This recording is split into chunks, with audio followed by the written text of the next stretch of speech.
Assalamualaikum warahmatullahi wabarakatuh. Kita ke bab yang baru ya, statistika. Ini kelas 11 kelas 12 semester 1. Nah, ini kita mau belajar tentang awalan dulu, pembukaan dari statistika.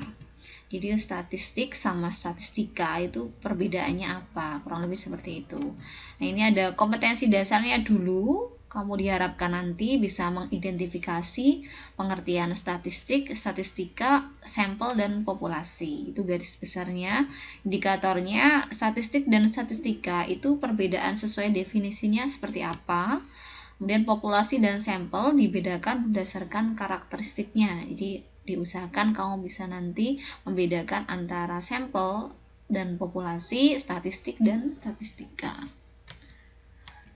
Nah, ini ada data ya. Nah, kamu pernah melihat tabel seperti ini, mungkin sering sekali ya di banyak tempat, di banyak mata pelajaran itu pasti ada. Nah, di sini kalau saya baca dari data tahun 1990 sampai dengan 1991 ternyata jumlahnya 15.380. Nah, seperti ini apakah yang kita maksud dengan statistik atau statistika? Nah, itu yang mau kita pelajari gitu ya.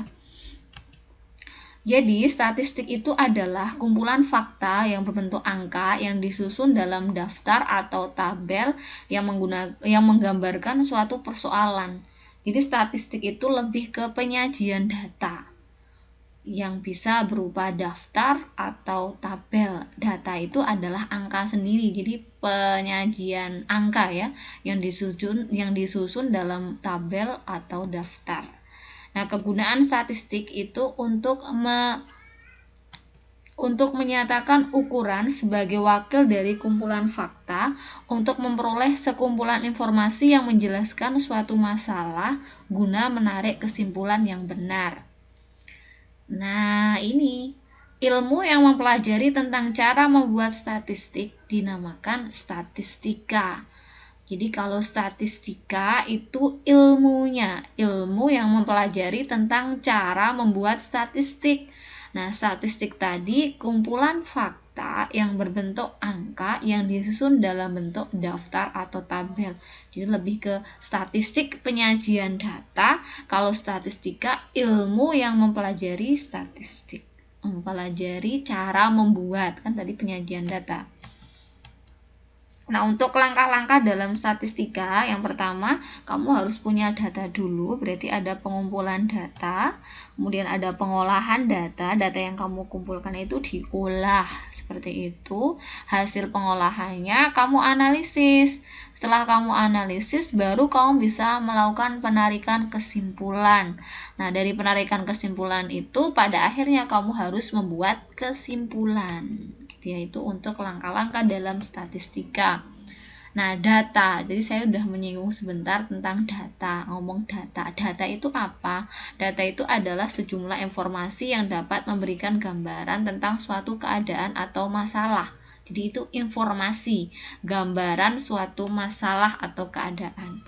Nah, di sini kita punya syarat data yang baik, itu harus objektif. Objektif, nggak boleh subjektif ya. Kemudian relevan, sesuai keadaan. Data harus sesuai zaman, jadi up to date, nggak boleh ketinggalan. Kemudian data harus representatif. Kalau misalkan kamu ngambil sampel, maka sampel itu harus dapat menggambarkan populasi, jadi tidak sekedar mengambil sampel. Kemudian data itu harus dapat dipercaya atau valid gitu ya. Nah, di sini data itu dibedakan berdasarkan bisa jenisnya gitu ya.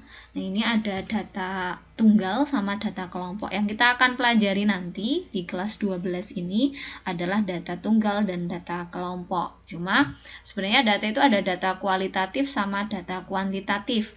Nah, untuk data kualitatif itu lebih ke sifat, jadi tinggi, pendek, sedang, cantik, jelek gitu ya. Kalau kuantitatif itu tentang kuantitas, jadi lebih ke jumlah, lebih dari 1000, kurang dari 1000, seperti itu.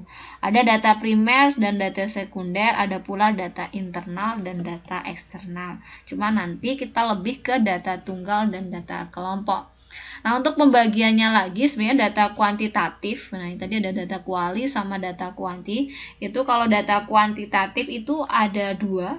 Ada data kuantitatif diskrit, ada data kuantitatif kontinu. Nah, untuk data diskrit itu diperoleh dari hasil menghitung. Kalau data kuantitatif kontinu diperoleh dari hasil mengukur, jadi ada alat ukurnya nanti. Untuk contoh-contoh data ya, mungkin dalam kehidupan sehari-hari di sini saya ngambil ada data statistik bidang produksi. Nah, ini ada produksi gabah ya. Kalau kita lihat di sini di gambaran tabel ini, kita peroleh bahwa tahun 2000 itu ada produksi sejumlah 1151 ton. 2002 ada 1421. Dari sini kita bisa mengambil kesimpulan bahwa paling tinggi untuk 3 tahun 2000 sampai 2002, paling tinggi produksinya di tahun 2001, paling rendah di tahun 2000. Jadi ada fluktuatif ya, bisa naik bisa turun. Tahun 2000 ke 2001 naik, kemudian 2001 ke 2002 turun. Ini ada data lagi, ada data statistik bidang ketenagakerjaan lowongan tenaga kerja tahun 1996. Nah, ini ada banyak sekali ya, ada yang jelas di sini lebih ke laki-laki perempuan untuk sektor lapangan kerja industri, bangunan, perdagangan, jasa, dan pemerintah. Nah, dari data yang disajikan bisa kita lihat bahwa perempuan itu mendominasi untuk industri untuk lapangan kerja industri. Kemudian apalagi? Iya, cuma industri toh. Di sini untuk perempuan itu paling banyak di industri. Untuk bangunan hanya ada laki-laki, perempuannya tidak ada. Untuk perdagangan lebih banyak laki-laki. Untuk jasa juga lebih banyak laki-laki, pemerintah juga lebih banyak laki-laki.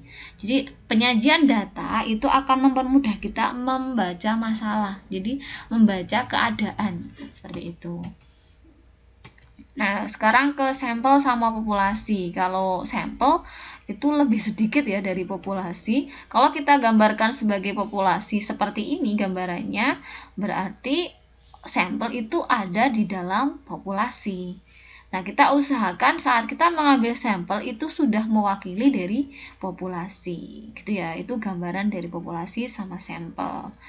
Untuk itu, selanjutnya kita belajar tentang penyajian data tunggal sama kelompok ya. Jadi statistik tadi penyajian data yang kita pakai untuk selanjutnya itu adalah data tunggal sama data kelompok. Itu untuk pembukaan dari statistika dan statistik yang banyak sekali manfaatnya dalam kehidupan sehari-hari ya. Maka diharapkan kamu bisa melanjutkan dengan mempelajari data tunggal dan data kelompok. Ya, terima kasih untuk hari ini. Kurang lebihnya saya mohon maaf ya. Kita ketemu untuk materi selanjutnya. Materi selanjutnya adalah penyajian data tunggal. Oke, diakhiri. Wassalamualaikum warahmatullahi wabarakatuh. Terima kasih.